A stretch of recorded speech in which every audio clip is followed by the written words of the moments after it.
A história de Abraão atravessa territórios que moldaram a civilização antiga, desde as planícies férteis da Mesopotâmia, onde hoje se localizam partes do Iraque, até as montanhas da Turquia, os desertos da Síria e o sul da atual Jordânia, alcançando finalmente a terra de Canaã, que corresponde a regiões de Israel e Palestina. No coração da antiga Mesopotâmia, há quase 4.000 anos, florescia uma das cidades mais avançadas do mundo antigo, Ur dos Caldeus. Localizada ao sul do atual Iraque, próxima ao rio Eufrates, Ur era um centro urbano sofisticado, lar de zigurates, escolas, bibliotecas e um culto poderoso ao deus Lua Nana. Foi neste cenário que nasceu Abrão, o homem que viria a ser conhecido como o pai da fé. Vivendo em meio a uma cultura politeísta e altamente desenvolvida, Abrão cresceu rodeado de ciência, religião e tradição. Por volta do ano de 2050 a.C., seu pai, Tera, decidiu partir de Ur com sua família rumo a Canaã, levando consigo Abrão, Sarai e Ló. No entanto, a jornada foi interrompida na cidade de Harã, ao norte, onde Tera morreu. Curiosamente, ali também era adorado o mesmo deus Lua de Ur, uma possível explicação para Tera ter escolhido aquele local como lar. Ali, em Harã, na região do atual sul da Turquia, o Deus invisível falou com Abrão pela primeira vez. Segundo Gênesis capítulo 12, versículo 1, Deus disse: Sai da tua terra, da tua parentela e da casa de teu pai para a terra que eu te mostrarei. Aos 75 anos, Abrão atendeu ao chamado. Deixou tudo para trás, guiado apenas pela fé em uma promessa ainda sem forma. Seguindo antigas rotas comerciais, atravessou o deserto sírio, passou pelas montanhas do atual Líbano e chegou à terra de Canaã. Seu primeiro destino foi Siquém, onde Deus reafirmou a promessa: À tua descendência darei esta terra. Ali, Abrão ergueu um altar, selando sua aliança com o Deus que o chamara. A jornada seguiu para Betel e Ai, onde mais uma vez ergueu um altar e invocou o nome do Senhor. Após um início promissor em Canaã, Abrão enfrentou seu primeiro grande teste. A terra prometida foi assolada por uma severa fome, como relatado em Gênesis, capítulo 12, versículo 10. Estudos arqueológicos e dados climáticos indicam que secas prolongadas foram comuns na região do Crescente Fértil entre os séculos 20 e 22 a.C. Frente à escassez, Abrão tomou uma decisão estratégica: descer ao Egito, terra irrigada pelas cheias do rio Nilo, onde ainda havia alimento. Mas a fome não foi seu único desafio. Ao aproximar-se do Egito, Abrão temeu pela segurança de Sarai, sua esposa, que mesmo com cerca de 65 anos, era de extraordinária beleza. Temendo ser morto, pediu que Sarai dissesse ser sua irmã. Como conta Gênesis, capítulo 12, versículos 11 a 13, essa meia-verdade visava protegê-lo, mas colocava em risco o plano divino. Sarai foi levada ao palácio do faraó, e Abrão foi agraciado com bens e servos. Porém, como descreve Gênesis, capítulo 12, versículo 17, o Senhor interveio. Pragas atingiram a casa do faraó, por meios não detalhados, talvez revelações divinas ou consultas aos sacerdotes egípcios, o rei descobriu a verdade. Repreendeu Abrão e ordenou que deixasse o Egito, levando tudo o que havia recebido. Abrão retornou ao sul de Canaã. Conforme Gênesis, capítulo 13, versículo 1, ele subiu do Egito com Sarai, Ló e todos os seus bens. Mas esse retorno não era triunfante. Era silencioso, reflexivo, marcado por aprendizados. Agora, rico em gado, prata e ouro, como narra Gênesis capítulo 13, versículo 2, Abrão não se deixou tomar pelo orgulho. Ao chegar novamente entre Betel e Ai, onde outrora erguera um altar, ele orou. Era um recomeço espiritual. Um homem diante de Deus, voltando ao centro da promessa. No entanto, a abundância trouxe tensão. Os rebanhos de Abrão e Ló eram tantos que os pastores começaram a brigar. Como a terra não comportava os dois, Abrão tomou a iniciativa de paz. Em Gênesis, capítulo 13, versículo 9, propôs a separação amigável. Se fores para a esquerda, irei para a direita. Foi um gesto de humildade e confiança em Deus. Ló então escolheu com os olhos. Viu as férteis campinas do Jordão, semelhantes ao Éden e à terra do Egito, conforme Gênesis, capítulo 13, versículo 10. Porém, ali estavam Sodoma e Gomorra, cidades de perversidade. Abrão, por outro lado, ficou com as colinas secas, mas sua escolha foi feita pela fé. E foi após esse gesto de confiança silenciosa que Deus renovou sua promessa. Gênesis, capítulo 13, versículos 14 a 17, registra: Toda esta terra que vês darei a ti e à tua descendência para sempre. E acrescentou que sua descendência seria como o pó da terra. Ele seguiu para Hebrom, nos carvalhais de Manre, região elevada e fértil da atual Cisjordânia, e ali ergueu mais um altar. As colinas de Canaã estavam em silêncio quando chegou a notícia. Ló fora levado cativo por uma coalizão de reis do Oriente. Quedorlaomer, rei de Elão, ao lado de Tidal, Anrafel e Arioque, marchou com fúria sobre os vales do Jordão. Era mais que um conflito local. Foi uma guerra internacional em escala antiga, descrita em Gênesis, capítulo 14. Esses reis vinham de terras distantes, como Elão, atual sudoeste do Irã, e Sinar, a antiga Suméria. A campanha foi calculada e implacável, ocorrida por volta de 1980 a.C. Ao saber do ocorrido, Abrão não hesitou. Homem de paz, revelou-se guerreiro. Reuniu 318 servos nascidos em sua casa e partiu em perseguição até Dan. Dividiu seus homens à noite e atacou com astúcia, vencendo reis poderosos e libertando os cativos. Um feito assombroso para um patriarca nômade. Ao retornar, foi recebido por dois personagens: o rei de Sodoma e Melquisedeque, rei de Salém e sacerdote do Deus Altíssimo. Melquisedeque trouxe pão e vinho e abençoou Abrão. Em resposta, o patriarca lhe deu o dízimo, o primeiro mencionado na Bíblia, um ato de honra e devoção.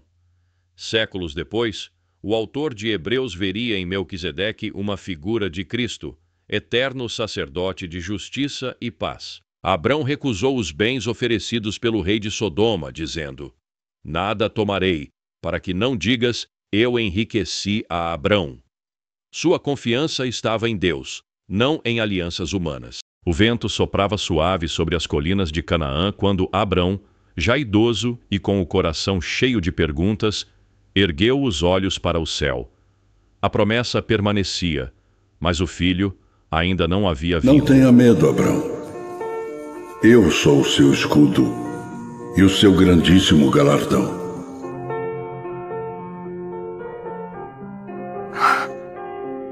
Senhor, o que vai me dar? Se continuo sem filhos, e o herdeiro que tenho é Eliezer de Damasco.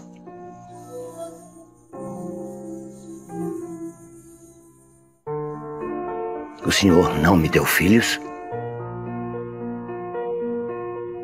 e um dos servos da minha casa é que será o meu herdeiro. Não, Abrão. Seu herdeiro não será esse, mas o seu filho. Vem, sai de sua tenda, que quero te mostrar uma coisa. Olha para o céu e veja se é possível contar as estrelas. Assim será a sua descendência. Eu sou o Senhor, que te tirei de Ur dos Caldeus, para te dar essa terra como herança.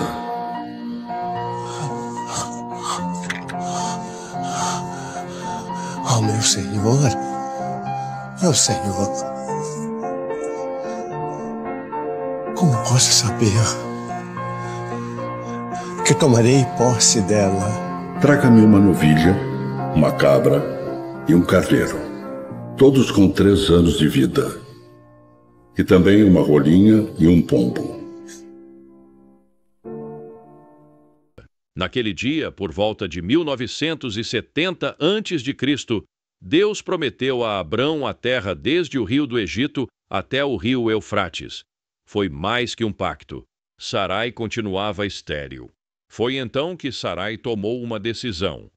Segundo Gênesis, capítulo 16, versículo 1, ela tinha uma serva egípcia chamada Agar. Conforme o costume da época, a serva poderia gerar filhos em nome da senhora estéril. Sarai disse: "O Senhor me impediu de ter filhos. Toma, pois, minha serva." Abrão a ouviu, e Agar concebeu. Mas o que parecia solução virou conflito. Agar, grávida, desprezou Sarai. Esta, ferida, afligiu Agar, que fugiu para o deserto. No caminho para Sur, o anjo do Senhor apareceu a Agar junto a uma fonte de água. Foi a primeira aparição do anjo do Senhor nas Escrituras, e não foi a um rei, mas a uma escrava rejeitada. O anjo lhe ordenou que voltasse e prometeu: seu filho se chamaria Ismael. Deus ouve, pois o Senhor ouviu sua aflição. Conforme Gênesis, versículos 11 e 12, Ismael seria homem forte, vivendo em conflito diante de seus irmãos. Abrão tinha 86 anos quando Ismael nasceu, por volta do ano de 1960 a.C. Foi um nascimento de júbilo e tensão. Ismael não era o filho da promessa, mas Deus o abençoou. Ele teria 12 príncipes e se tornaria uma grande nação. O céu de Canaã se tingia de dourado, anunciando mais um dia sobre a terra prometida. Abrão, com 99 anos, continuava firme na esperança da promessa divina. Em Gênesis capítulo 17, versículo 1, Deus apareceu e disse: Eu sou o Deus Todo-Poderoso e desejo fazer uma aliança com você. Aqui estou, Senhor. Olhe as terras à sua frente, meu filho. Elas serão suas para sempre, e suas descendências terão possessão perpétua delas.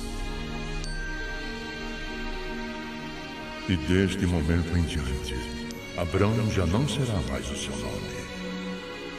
De Abraão, você será chamado. Abraão?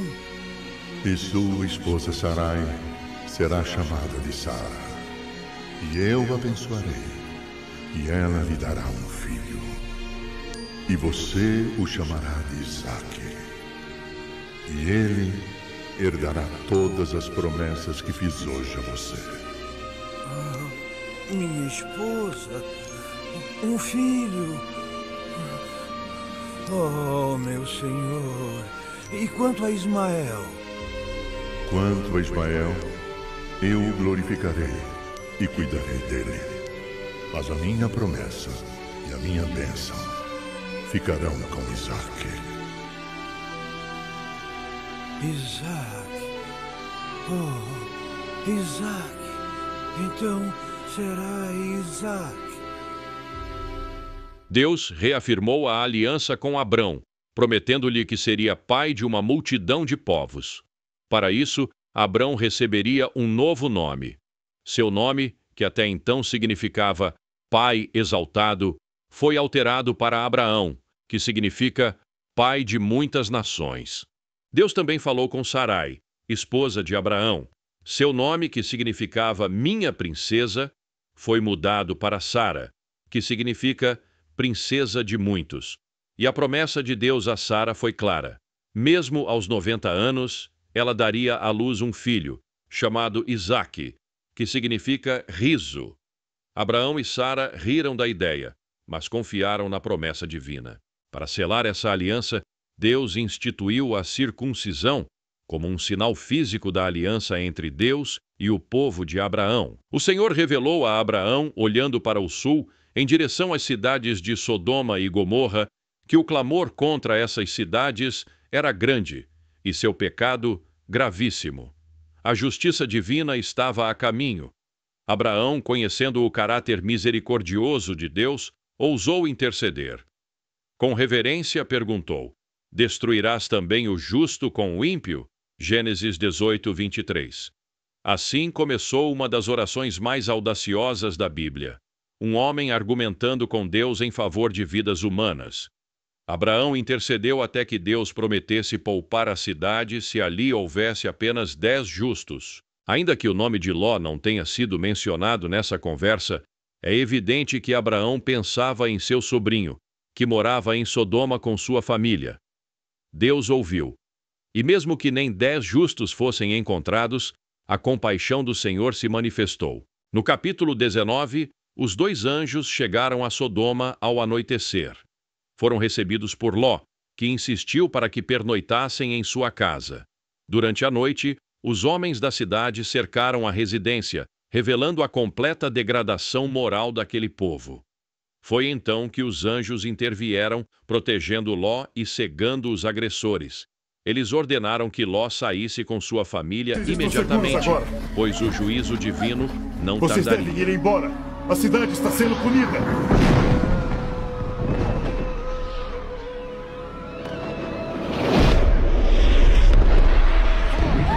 Não olhem para a cidade do pecado. Não olhem para trás. Não.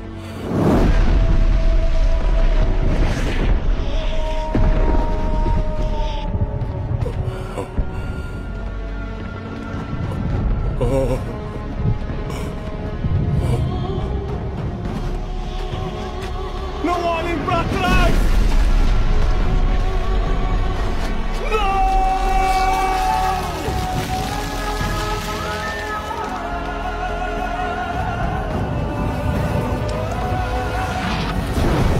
A esposa de Ló foi transformada numa pilha de sal por desobedecer a Deus. Ló e suas filhas fugiram para as montanhas para nunca mais verem Abraão. O silêncio das promessas foi rompido numa manhã que mudou o destino da humanidade. Depois de décadas de espera e dúvidas, Sara concebeu. O milagre aconteceu no deserto de Canaã, onde nasceu o menino prometido, Isaque, não em um palácio, mas no acampamento de um homem de 100 anos. Está escrito em Gênesis capítulo 21. E visitou o Senhor a Sara, como tinha dito, e fez o Senhor a Sara como tinha falado. Abraão tinha 100 anos e Sara cerca de 90.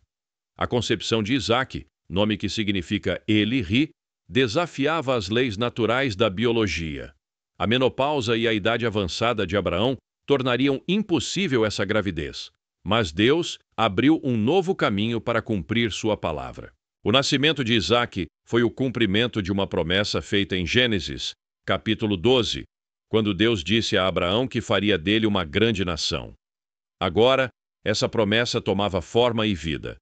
Sara, antes estéril, ria de alegria, como disse em Gênesis, capítulo 21.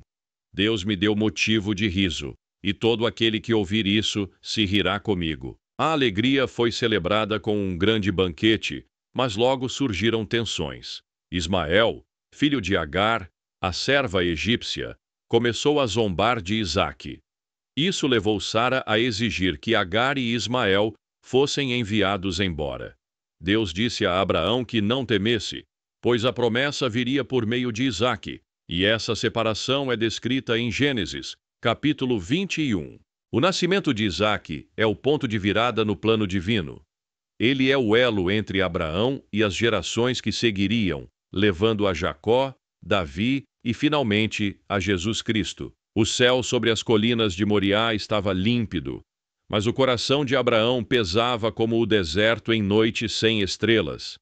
Era o clímax de uma vida moldada pela fé e pela obediência. Depois de décadas de espera, Deus ordenou que ele oferecesse seu filho, Isaque, em holocausto. Assim está escrito em Gênesis capítulo 22. Toma agora o teu filho, o teu único filho, Isaque, a quem amas, e vai-te à terra de Moriá, e oferece-o ali em holocausto. A caminhada até Moriá durou 3 dias, Cada passo ecoava entre as rochas e o silêncio. Abraão levou lenha, fogo e faca. Pai, Eis-me aqui, meu filho. já tem a lenha e o fogo, mas onde está o cordeiro para o sacrifício? Deus proverá o sacrifício que ele deseja, meu filho. É aqui.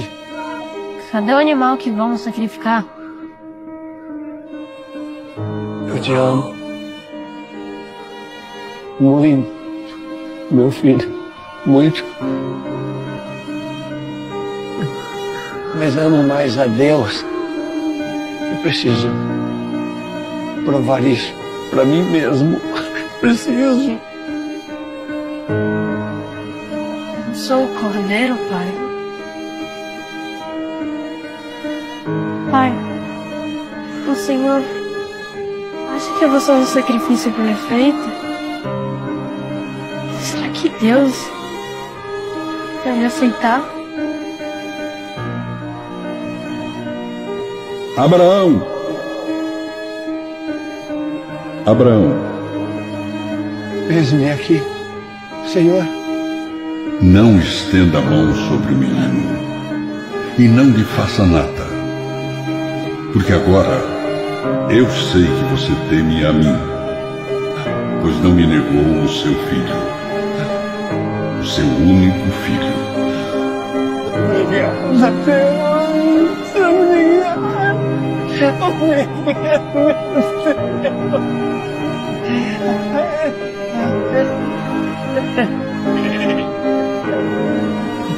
Olha, filho, o carneiro para o sacrifício.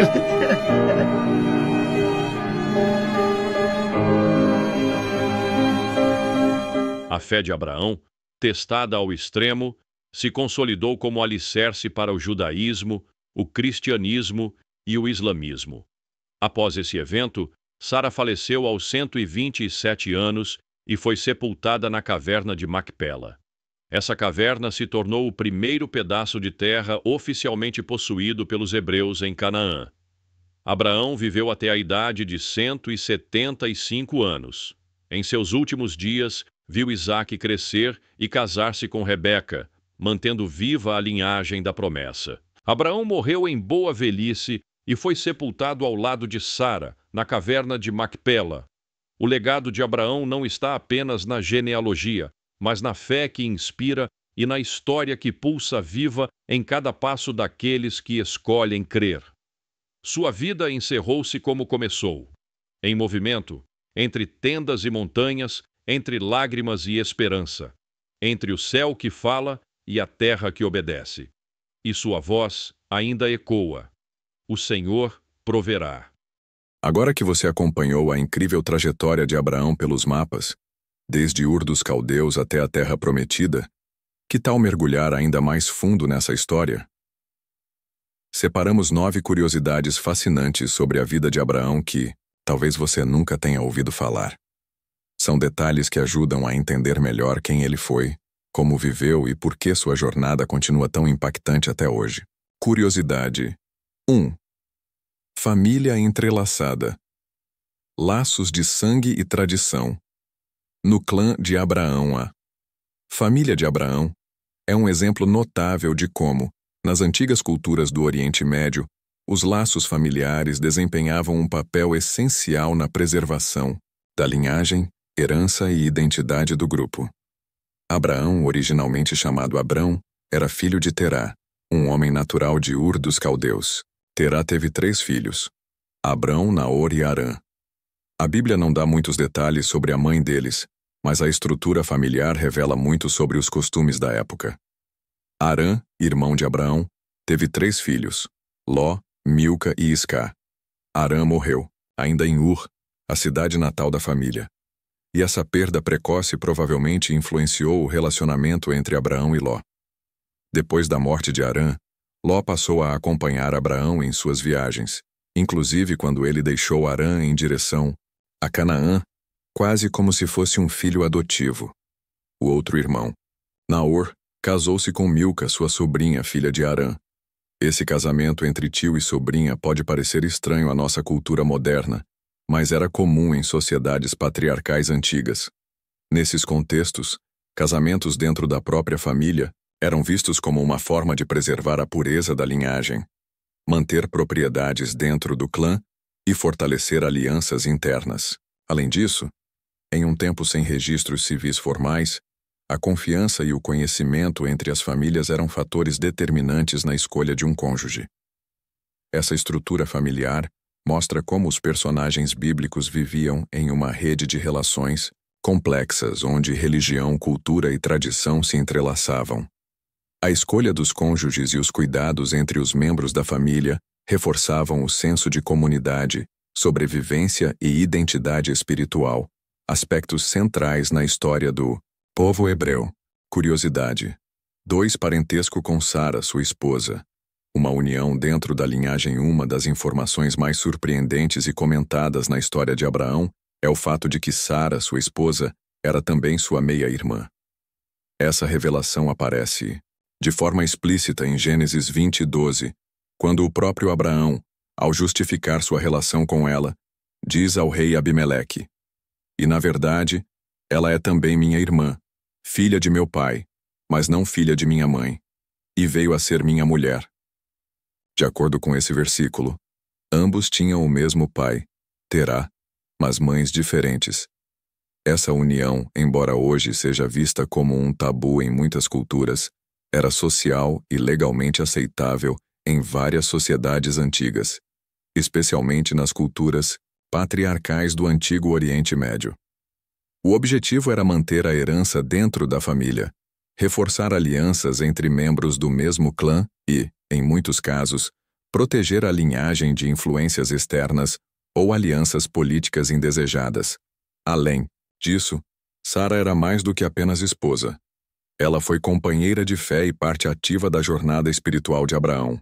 Apesar dos desafios, como a infertilidade prolongada e as viagens por terras estrangeiras, ela permaneceu ao seu lado. A Bíblia destaca sua beleza e também sua importância espiritual. No Novo Testamento, Sara é mencionada em Hebreus 11 como exemplo de fé, tendo acreditado que daria à luz mesmo em idade avançada. Essa união entre Abraão e Sara também ressalta uma realidade do mundo antigo. As famílias eram a base de tudo, da economia à espiritualidade. Casamentos dentro da própria linhagem não apenas protegiam bens e tradições, mas também solidificavam os pilares sociais e religiosos da época. Assim, o relacionamento entre Abraão e Sara não deve ser analisado apenas pelos padrões modernos, mas compreendido dentro de seu contexto cultural e espiritual, onde sua união teve um papel vital na realização das promessas divinas. Curiosidade 3. Jornada que moldou uma nação. O caminho da fé e identidade. A trajetória de Abraão não foi apenas uma sequência de deslocamentos geográficos, foi uma jornada espiritual profunda, marcada por obediência, confiança e renúncia.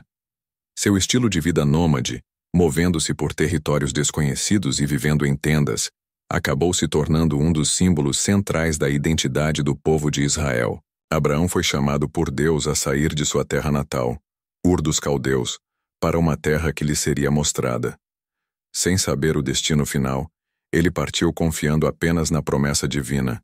Hebreus 11:8. Esse estilo de vida nômade, sem propriedades fixas ou raízes territoriais imediatas, moldou a mentalidade e a espiritualidade dos descendentes de Abraão. Israel se tornou um povo peregrino por essência, com a consciência de que sua herança e segurança não estavam em terras ou impérios humanos, mas na aliança com Deus. A experiência de depender inteiramente da provisão e direção divina foi uma escola de fé que se repetiria na história do povo hebreu, desde o êxodo do Egito até o tempo dos profetas. Abraão vivia como estrangeiro em Canaã, mesmo após receber a promessa de que aquela terra seria sua e de seus descendentes. Essa tensão entre promessa e realidade imediata ensinou o povo a viver pela esperança, aguardando o cumprimento da palavra de Deus no tempo certo. Ele nunca viu o cumprimento total da promessa em vida, mas permaneceu firme, lançando as bases espirituais e morais para as futuras gerações. O modo como ele respondia aos desafios, construindo altares, ouvindo a voz de Deus, intercedendo por outros, também influenciou diretamente a forma como Israel lidava com sua espiritualidade, como algo vivo, dinâmico e relacional. Por isso, Abraão é chamado de pai da fé, não apenas pela sua crença, mas por ter iniciado uma forma de viver que moldou uma nação inteira. Sua jornada se tornou um modelo de como andar com Deus, com fé, mesmo quando tudo é incerto. Curiosidade 4. Beersheba. O lar simbólico de Abraão no sul de Canaã, Beersheba, localizada no extremo sul de Canaã, tornou-se um dos lugares mais importantes na trajetória de Abraão. Embora ele tenha vivido como nômade em boa parte de sua vida, Beersheba representou um raro momento de estabilidade. Foi lá que ele cavou poços, um ato de grande significado na cultura do Oriente Médio Antigo, onde a água simbolizava vida, posse e permanência. Poços eram disputados com intensidade, pois garantiam a sobrevivência de famílias, rebanhos e comunidades. Em Gênesis 21, após um acordo de paz com Abimeleque, rei de Gerar, Abraão estabeleceu residência em Beersheba. Como sinal da aliança firmada, o local recebeu o nome de Beersheva, que pode ser traduzido como Poço do Juramento ou Poço das Sete, referindo-se às 7 cordeiras oferecidas como testemunho. O nome resume bem o que Beersheba representava para Abraão: aliança, compromisso e paz com os povos vizinhos. Além disso, Abraão plantou uma tamargueira ali, uma árvore resistente, que cresce em regiões áridas. Plantar uma árvore no deserto simbolizava mais do que apenas sombra ou estética. Era um ato de fé, esperança e durabilidade. A tamargueira se tornou, assim, um símbolo de raízes espirituais, de uma fé que se aprofunda mesmo em terras secas. Logo após isso, o texto bíblico diz que Abraão invocou ali o nome do Senhor, o Deus Eterno. Gênesis 21:33, unindo geografia e espiritualidade de forma poderosa. Beersheba também se tornaria um local significativo para as futuras gerações. Isaque viveria lá, Jacó passaria por ali, e mais tarde seria uma das cidades limite da terra prometida, de Dan a Beersheba. O que Abraão começou ali ecoaria por séculos. Assim, Beersheba não era apenas uma morada temporária. Era um sinal de que, mesmo como peregrino, Abraão começava a fincar os marcos da promessa em Canaã, fazendo do deserto um lugar de aliança e bênção. Curiosidade 5. Reconhecido como príncipe entre os povos, apesar de ser um estrangeiro e peregrino em terras que ainda não possuía, Abraão conquistou o respeito e admiração dos povos locais por sua postura ética, fé e sabedoria. Um dos momentos mais marcantes dessa reputação aparece em Gênesis 23, quando Sara, sua esposa, falece, e Abraão busca um local adequado para sepultá-la. Ele se dirige aos hititas, que habitavam a região de Hebrom, solicitando um pedaço de terra para enterrar sua falecida. A resposta dos hititas é surpreendente e reveladora. Ouça-nos, meu Senhor, tu és um príncipe de Deus no meio de nós. Sepulta a tua morta na melhor das nossas sepulturas. Gênesis 23:6. A expressão príncipe de Deus, em hebraico Nazi Elohim, transmite não apenas respeito político, mas também espiritual. Eles viam em Abraão algo além do comum. Alguém que andava com Deus e era guiado por ele, mesmo que suas crenças fossem diferentes. Essa reverência pode ser entendida em vários níveis. Primeiro, Abraão demonstrava um profundo senso de justiça e compaixão, como na ocasião em que intercede por Sodoma. Segundo, era um homem de palavra, que buscava acordos pacíficos com vizinhos, como o pacto com Abimeleque. Além disso, sua conduta era marcada por humildade, hospitalidade e generosidade, qualidades que se destacavam num mundo onde força e dominação eram muitas vezes o padrão. Ao comprar a caverna de Macpela por um preço justo, mesmo quando os hititas lhe ofereceram a terra de graça, Abraão mostrou honestidade e respeito pelas normas locais, evitando conflitos e reforçando sua imagem de dignidade. Ele não exigiu nada, nem apelou à promessa divina como justificativa para a posse. Ele agiu com integridade. Assim, O reconhecimento de Abraão como príncipe de Deus evidencia que a sua fé não se limitava ao relacionamento com o divino, mas transbordava em sua relação com os outros, ganhando o respeito até mesmo de povos estrangeiros. Sua reputação era um reflexo do Deus a quem servia. Curiosidade 6. Altares como marcos de fé. A trajetória de Abraão é pontuada por momentos profundos de encontro com Deus, e em muitos desses momentos, ele respondia construindo altares. Esses altares não eram apenas estruturas físicas feitas de pedras empilhadas, eram marcos espirituais, símbolos visíveis de experiências invisíveis. Eles representavam compromisso, fé, consagração, gratidão e, sobretudo, a presença de Deus em sua caminhada. O primeiro altar mencionado na vida de Abraão aparece em Gênesis 12:7, quando ele chega a Siquém, em Canaã, e o Senhor lhe aparece dizendo: "A tua descendência darei esta terra." Como resposta, Abraão ergueu um altar ao Senhor. Esse gesto era uma declaração de fé diante de uma promessa ainda não cumprida. Ali, Abraão estava em terra estrangeira, sem casa, sem herança física, mas com a confiança de que Deus cumpriria o que prometera.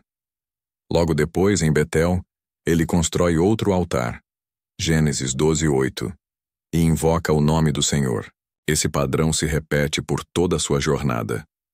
Em momentos de bênção, desafio ou direção divina, Abraão parava e erguia um altar.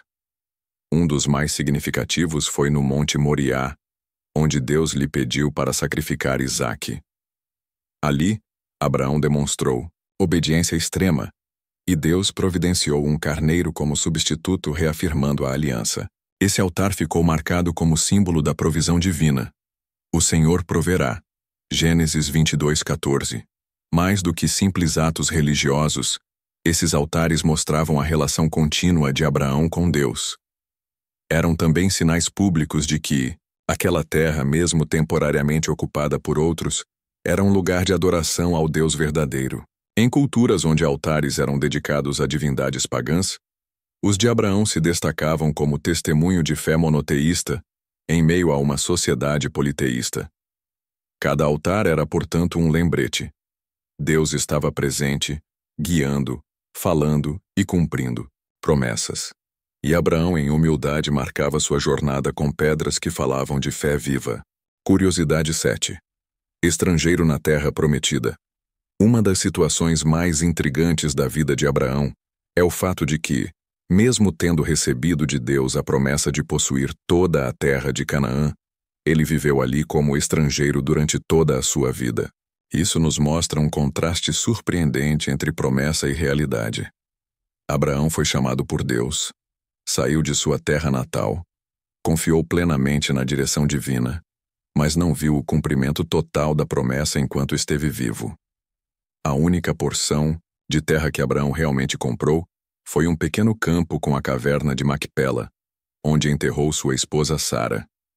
Esse local, adquirido dos hititas por um preço completo, se tornou o primeiro pedaço da terra prometida a ser oficialmente posse de sua descendência. Essa compra, registrada em Gênesis 23, foi feita com cuidado e formalidade, o que destaca a importância simbólica e espiritual daquela aquisição. Abraão viveu como nômade, morando em tendas, convivendo com povos locais e lidando com conflitos de espaço e água, marcas típicas da vida de um estrangeiro. Isso reforça sua fé e sua obediência. Ele confiava mais na promessa do que nas circunstâncias visíveis. Hebreus 11:9 destaca isso ao dizer que ele habitou na terra prometida, como em terra alheia, morando em tendas com Isaque e Jacó, herdeiros com ele da mesma promessa. Essa realidade vivida por Abraão nos ensina sobre paciência, fé e a visão eterna. Embora ele não tenha tomado posse plena da terra em vida, sua fé foi contada como justiça, e sua esperança ia além da geografia. Ele buscava uma cidade cujo arquiteto e construtor é Deus. A história nos lembra que nem todas as promessas de Deus se cumprem imediatamente, mas todas se cumprem no tempo certo. Curiosidade 8. Viagens guiadas pela fé. Abraão é conhecido como o pai da fé. e uma das demonstrações mais impressionantes dessa fé foi sua disposição em obedecer à voz de Deus e partir de Harã sem saber para onde estava indo. Conforme registrado em Hebreus 11:8, pela fé Abraão, quando chamado, obedeceu e dirigiu-se a um lugar que mais tarde receberia como herança, embora não soubesse para onde estava indo. Essa atitude revela uma fé prática, ousada e profundamente confiante. Não se tratava apenas de crer em algo com a mente, mas de dar passos concretos baseados em uma promessa. Imagine deixar para trás sua terra natal, sua parentela, suas referências de segurança e conforto, apenas com a convicção de que Deus estava guiando seus passos. Era uma jornada sem mapa, sem roteiro humano, mas com uma direção divina. As viagens de Abraão não foram simples deslocamentos geográficos, foram marcos espirituais. Cada passo em direção ao desconhecido era um passo de confiança. Ele não caminhava com base na lógica ou nas evidências visíveis, mas sim com base em uma voz que falava ao seu coração. Ele andava por fé, não por vista. 2 Coríntios 5:7. A jornada começou em Ur dos Caldeus, passou por Harã e seguiu rumo a Canaã. Ao longo do caminho, Abraão enfrentou fome, conflitos, mudanças de rota e até erros. No entanto, sua confiança em Deus permaneceu como a bússola principal de sua vida. Sua trajetória nos mostra que fé não é ausência de incertezas ou desafios, mas é seguir mesmo quando o caminho parece nebuloso, confiando que Deus está à frente. A história de Abraão inspira todos os que hoje se sentem chamados a dar passos no escuro, a sair da zona de conforto, a seguir a direção de Deus mesmo quando o destino ainda não está claro. Suas viagens foram literalmente guiadas pela fé, e esse é um convite para que também nós aprendamos a caminhar pela fé, confiando em Deus mais do que nas circunstâncias. Curiosidade 9. Rotas seguras e estratégicas. Jornada de Abraão não foi feita ao acaso. Ao deixar Ur dos Caldeus rumo à Terra Prometida, ele seguiu uma rota conhecida e estratégica, o caminho do crescente fértil. Essa região, que se estende do sul da Mesopotâmia, passando por Harã, no atual norte da Síria, até Canaã e o Egito, era como uma grande meia-lua de terras férteis, em meio a vastos desertos áridos. O crescente fértil era mais do que um trajeto conveniente, ele era essencial para a sobrevivência.